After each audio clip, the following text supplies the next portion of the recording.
Okay, welcome to Quest for Glory 3, The Wages of War, our present walkthrough, or Let's Play, if you will. And we are actually going to do this in a bit of a piecemeal fashion this time. We are going to actually initiate the final events that unfold to bring us to the end of the game. But one thing I want to do first is I actually have a bit of a bonus at the beginning of this, and I think it's actually not going to take too long to record the rest of the events up until the initiation ceremony, which will be the next video, or the initiation contest.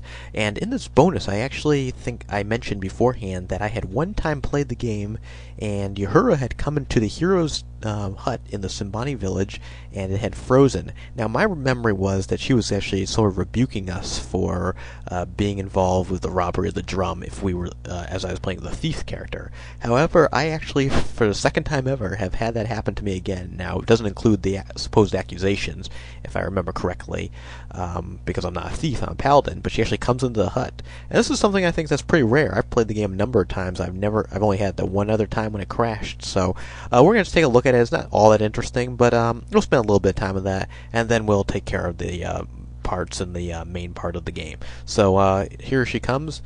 She, I believe, asked if she could enter the hut, and we are going to say yes, she can, and here she is. And I don't know if it's just because we haven't gone to her hut to talk for a while, but the dialogue tree is actually something different than normal. So she's talking about the prisoner and talking about how people are really eager to go to war. So we'll greet her. And okay, she says it's a good name for her talking. And I think once we exhaust the tree, she actually will leave on her own volition. So okay, so she talks about the leopard man. And so she's pretty much just giving some more hints about using the dispel potion. And once again, that there's the shape-changing aspect of the leopard men. I ask her about the war, and she's talking how people are getting ready to go to the jungle for war, or are very interested in it. And the warriors are they want the war. And talk about the drums. And the drums is actually something interesting in the answer. She says that it calls other Simbani warriors from other villages. However, if we notice on this pretty expansive map that you can see, there really are no other Simbani villages. So that's just another thing that's kind of annoying. That it'd be kind of interesting if they had programmed other ones, or at least had some ability to create make it a little more realistic. Anyway, then we ask about Simba, and this is really the first time we actually get any information about Simba, but so that's pretty much what we have there. And as I mentioned, it wasn't particularly interesting. And we actually exhausted the tree, and she is not leaving, so that's interesting. Okay, so maybe it's just a bit of a time limit. So she's on her way out. Now let's pause, and we'll be right back. Okay, so we are back, and I just wanted to show you that clip just because I had mentioned it earlier, and I think it is fairly rare. So many of you may have played the Quest for Glory 3 even a number of times, haven't seen that. Now we're here at the apothecary, and he has gotten his the spell potions whipped up. So I can tell about the pool, I guess. Okay, well, we just told him about the pool piece. I guess he was somewhat interested in that. Okay, we'll make our purchase, and we're going to purchase the dispel potion, and let's see if we can chop it down a bit. 25 maybe.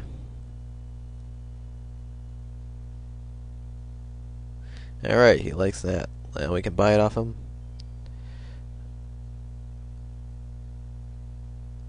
Okay, so we get the dispel potion for free, actually.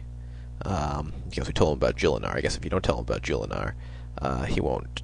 Okay, there's not too much else to do there, so I'm just going to pause again. One brief thing is I'm not going to do it, but if you sit down here, you can actually take a puff from I'm not sure exactly what that is, but some sort of narcotic, I guess, or drug. If you take it too many times, there's a pretty weird ending, but we're not gonna watch that in this video. Anyway, I'm going to pause, and we'll be right back with the next section of this video. Okay, sorry for all the jumping around, but obviously if I pause it shouldn't affect you too much. I just didn't want to see you have to watch me go across the map again and go to sleep and everything and take up precious time off the clock.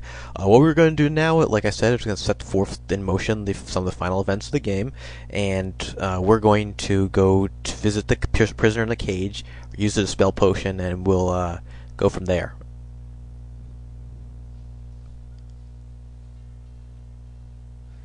Alright. Well, this should be interesting, because Uhura is guarding, and sometimes it depends on who's guarding. You get different reactions, I believe, using the dispel potion. So we'll see if she'll let us even use it.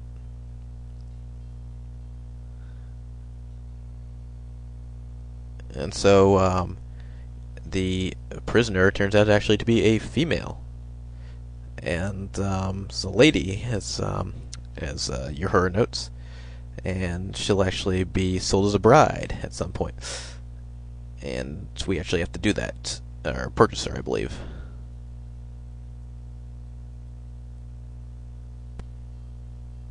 Alright, well, we can't greet the leper woman. Anyway, I thought it was always kind of funny that it turned out she was fully clothed, and even though the leopard men wear just the sort of loincloth thing, but I think for, obviously, sensitivity and censorship reasons, obviously, the animators had to make that fill that plot hole, I guess. Anyway, let's go to Laban now and see if we can start moving to the next portion of the game. Who apparently very quickly is, I believe, going to learn that that the leper woman has changed her spots, if you will.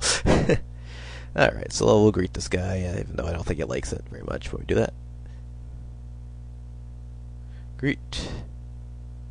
So we're greeting him. And we're not going to do the initiation this round because I think we need all 10 minutes of the next one. So let's see if we can just take some time off the clock asking him some questions.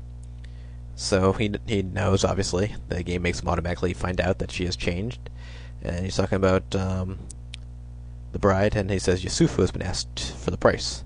But he doesn't want him marrying her, so he's going to set the price pretty high. And I guess...